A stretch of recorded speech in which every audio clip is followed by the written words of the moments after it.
நமக்கு ஒரு மரியாதை கிடைக்குது அப்படின்னா, அதுக்கு நம்ம தாங்க காரணம். நமக்கு ஒரு மரியாதை கிடைக்கல அப்படின்னா, அதுக்கும் நம்ம தாங்க காரணம். நாம கரெக்ட்டா நடந்துக்கிட்டா, கண்டிப்பா நமக்கு கிடைக்க வேண்டிய மரியாதைகள் நமக்கு கிடைச்சிடும். நம்ம என்ன பண்றோம்? நம்ம கரெக்ட்டா தானே நடந்துக்கிறோம். ஏன் நமக்கு மரியாதை கிடைக்கல?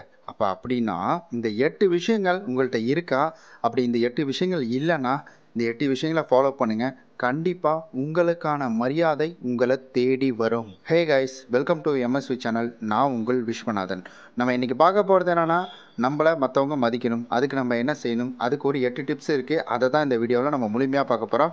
நீங்க இன்னும் நம்முடைய எம்எஸ்வி சேனல சப்ஸ்கிரைப் பண்ணலைன்னா, மறக்காம சப்ஸ்கிரைப் பண்ணிக்கோங்க. அப்பதான் நம்ம தினம்தோறும் மாலை 6 மணிக்கு போடக்கூடிய வீடியோவுக்கான நோட்டிஃபிகேஷன் உங்களுக்கு வந்து சேரும். முதல்ல பார்க்க போறது என்னன்னா, உன்ன நீ நம்பு முதல்ல. அப்பதான் மத்தவங்க உன்ன நம்புவாங்க. மத்தவங்க உனக்கு மரியாதை குடுப்பாங்க. உன்ன நீ நம்பலின்னா, வேற யாரு உன்ன நம்புவாங்க? நல்லா யோசிச்சு பாருங்க. உங்களுக்கு உங்க மேலேயே நம்பிக்கை இல்லைன்னா, மத்தவங்க எப்படி உங்க மேல நம்பிக்கை வைப்பாங்க? நமக்கு முதல்ல நம்பிக்கை அப்படின்றது நம்ம மேல வரணும். இது மட்டும் நீங்க பண்ணுங்க முதல் விஷயம். உங்கள நீங்களே செல்ஃப் ரெஸ்பெக்ட் அப்படின்றத உங்களுக்கு நீங்களே குடுத்துக்கோங்க. 2வதா பார்க்க போறது என்னன்னா, ரொம்ப முக்கியமான ஒண்ணுங்க. யாராவது பேசிட்டு இருக்காங்க அப்படின்னா, தேவையில்லாம அங்க நீங்க குறுக்க போய் பேசாதீங்க. அன்வான்டட் ஸ்பீச் குடுக்காதீங்க. உங்கள்ட்ட கேட்ட கேள்விக்கு மட்டும் நீங்க பதில் சொல்லுங்க. உங்ககிட்ட அட்வைஸ் கேட்டா மட்டும் நீங்க பதில் சொல்லுங்க. அப்படி இல்லைன்னா தயவு செஞ்சு அட்வைஸ் குடுக்காதீங்க. ஏன்னா, நீங்க ஒரு இடத்துல நீங்க போயிட்டு அவங்க கேட்காமலே நீங்க ஒரு அட்வைஸ் குடுக்குறீங்க. இல்ல வந்துட்டு வேற ஏதாவது விஷயங்கள பண்றீங்க அப்படின்னா, கண்டிப்பா அவங்களுக்கு உங்க மேல ரெஸ்பெக்ட் அப்படின்றது துளி கூட இருக்காது. உங்களுக்கு குடுக்க வேண்டிய மரியாதைய அவங்க குடுக்க மாட்டாங்க. ஒரு கட்டத்துக்கு மேல அவங்க என்ன பண்ணுவாங்கன்னா, அட இவன் ஒருத்தன்டா கூப்பிடாமலே வந்துருவான். இவன் ஒருத்தன்டா நம்ம எது கேட்காமலே வந்துட்டு அட்வைஸ குடுத்துட்டு இருப்பான். பூமர் அப்படின்னு வந்துட்டு சொல்லிடுவாங்க. அதனால நீங்க எப்பவுமே சரி, உங்ககிட்ட அட்வைஸ் கேட்டா மட்டும் அட்வைஸ் பண்ணுங்க. உங்ககிட்ட கேட்ட கேள்விக்கு மட்டும் பதில் சொல்லுங்க.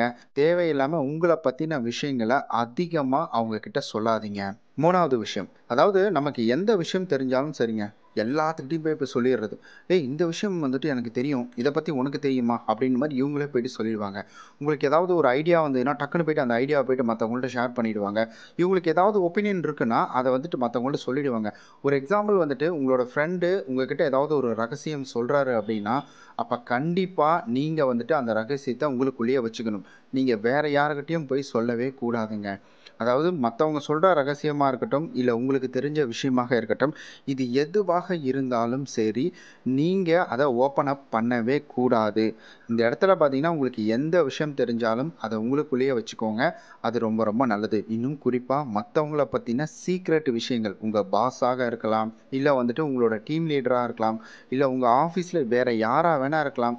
அந்த ரகசியம் உங்க பக்கத்து வீட்டுக்காரங்க, இந்த மாரி இந்த ரகசியங்கள் அனைத்தையுமே நீங்க உங்கள்ட்ட வந்துட்டு அவங்க சொல்றாங்க அப்படின்னா, பத்திரமா வச்சுக்கோங்க.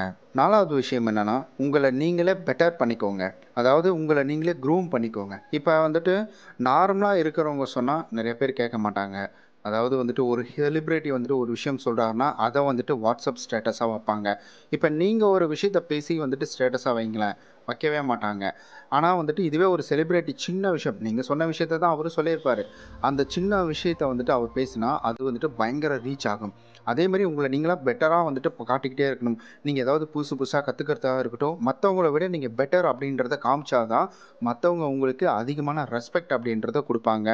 நீங்க வந்துட்டு ஜிம்முக்கு போய் உடம்ப வந்துட்டு மாத்துறதா இருக்கட்டும், இல்ல நீங்க வந்துட்டு புக்கு படிக்கிறது, இல்ல நீங்க ஏதாவது வந்துட்டு மூவில ஸ்டார் ஆகுறது, இல்ல நீங்க ஒரு யூடியூப் சேனல் வச்சிருக்கிறது, இந்த மாரி ஏதாவது ஒண்ணு உங்களுக்குன்னு ஒரு தனித்துவம் அப்படின்றது இருக்கணும்.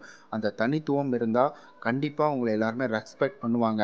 இப்ப நீங்க இதுல தான் சினிமா துறை, இந்த மாரி மீடியா துறையில தான் நீங்க வரணும் அப்படின்ற அவசியம் கிடையாது.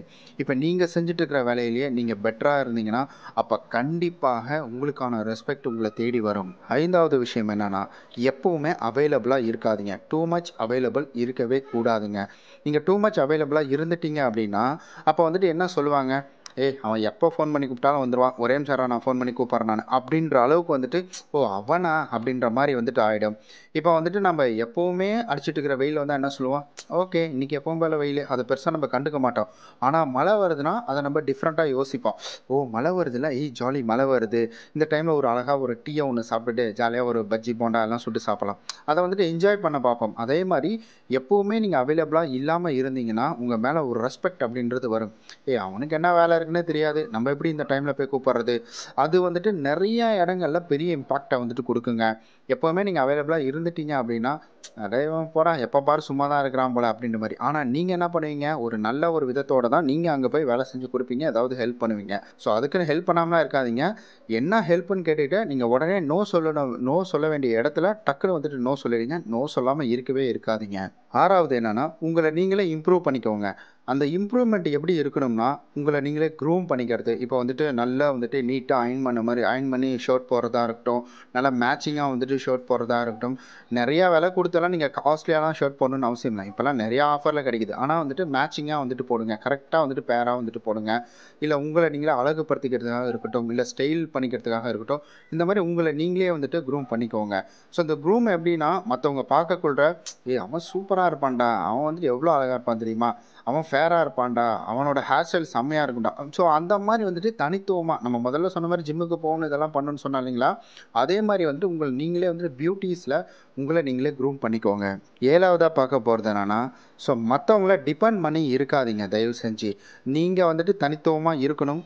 உங்க மேல மத்தவங்க ரெஸ்பெக்ட் வச்சிருக்கணும் அப்படின்னா, அப்ப நீங்க வந்துட்டு டிஃபரெண்ட்டா இருக்கணும். மத்தவங்கள வந்துட்டு டிபெண்ட் பண்ணி இருந்தீங்கன்னா, உங்க மேல ரெஸ்பெக்ட் அப்படின்றது போயிடும். "ஒரே நிமிஷம் வெயிட் பண்ணுங்க. அவன் வருவான். அவன்ட்ட தான் சொல்லியிருக்கேன். அவன் வந்தா தான் முடியும்.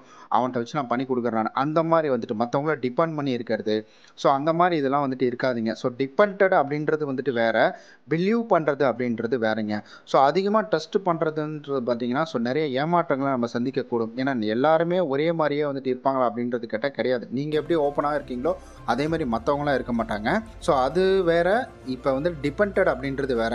எனக்கு கொஞ்சம் பணம் தேவைப்படுது அவன்ட்ட கேட்டிருக்கேன். ஸோ இந்த மாரி டிபெண்டட் வந்துட்டு மத்தவங்கள பிலீவ் பண்ணி இருக்காதீங்க. உங்களால என்ன முடியுமோ, அத நீங்க வந்துட்டு தாராளமா நீங்க 100% வந்துட்டு எஃபோர்ட் போட்டு செய்யுங்க. அண்ட் கடைசியான பி கூல். அதாவது கோவப்படாதீங்க. கோவம் வந்தாலும் கோவப்படாதீங்க.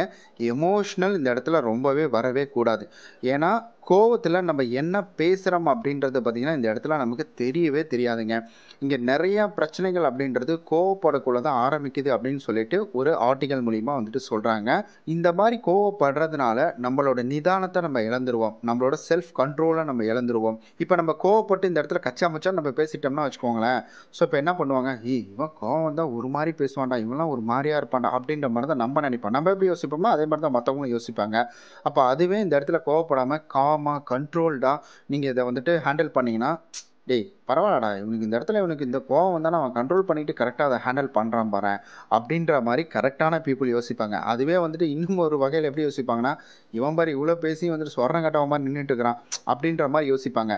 கோவம் படுற இடத்துல நீங்க வந்துட்டு கோவப்படாம இருக்கணும்னா, அதுக்குன்னு உங்க மேல தவறு இருந்தால், நீங்க வந்துட்டு அந்த இடத்துல பேசக்கூடாது அப்படின்றது கிடையாது. உங்க மேல தவறு இருந்தா அத நீங்க எக்ஸ்பிளைன் பண்ணலாம். ஆனா கோவமா எக்ஸ்பிளைன் பண்ணாதீங்க. உங்களோட உள்ளுக்குள்ள கோவத்த கொண்டு வந்தீங்கன்னா, உங்களால கரெக்ட்டா வந்துட்டு எக்ஸ்பிளைன் பண்ண முடியாது. உங்களோட பிரெயினுக்கு நீங்க செஞ்ச தவறு என்ன? நீங்க செஞ்ச நல்லது என்ன? அப்படின்றது வந்துட்டு ஞாபகம் வராது. நல்லா தெரிஞ்சுக்கோங்க. நம்ம ஒரு ஹீரோவா ஒருத்தர பார்க்குறோம்னா, நம்பலாம் செய்ய முடியாத விஷயத்த அவரு செய்யறதுனால தான், நம்ப அவர வந்துட்டு ஹீரோவா பார்க்குறோம். ஒரு சூப்பர்மேன் எதுக்காக சொல்றோம்? உலகத்த காப்பாத்துறாரு. ஒரு ஸ்பைடர் மேனா இருக்கட்டும், இல்ல வந்துட்டு அயர்ன் மேனா இருக்கட்டும், இல்ல தாரா இருக்கட்டும், இவங்களெல்லாம் நம்ம ஏன் வந்துட்டு இவங்க சூப்பர் ஹீரோஸ் அப்படின்னு வந்து நம்ம சொல்றோம். நம்ம நடுத்தர சாதாரண மக்களால நம்பளால செய்ய முடியாததெல்லாம் அவங்க செய்றாங்க. அதுக்காக வந்துட்டு உலகத்த காப்பாத்துங்க, நான் வந்துட்டு வானத்துல பறங்க, இல்ல வந்து கம்மு விடுங்கன்னு சொல்லல. மத்தவங்கள விட நம்ம தனித்துவமா தெரிஞ்சாலே, நம்மள வந்துட்டு கண்டிப்பா மத்தவங்க ரெஸ்பெக்ட் பண்ணுவாங்க. நல்ல விதத்துல தனித்துவமா தெரிஞ்சோம்னா, நம்மள கண்டிப்பா ரெஸ்பெக்ட் பண்ணுவாங்க. ஸோ இந்த 8 விஷயமும் உங்களுக்கு இருந்ததுன்னா, ரொம்ப சூப்பர்ங்க.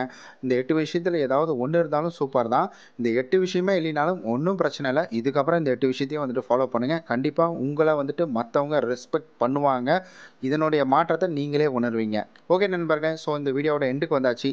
நம்ம நாளைக்கு இது போல சூப்பரான ஒரு வீடியோல சந்திக்கலாம்.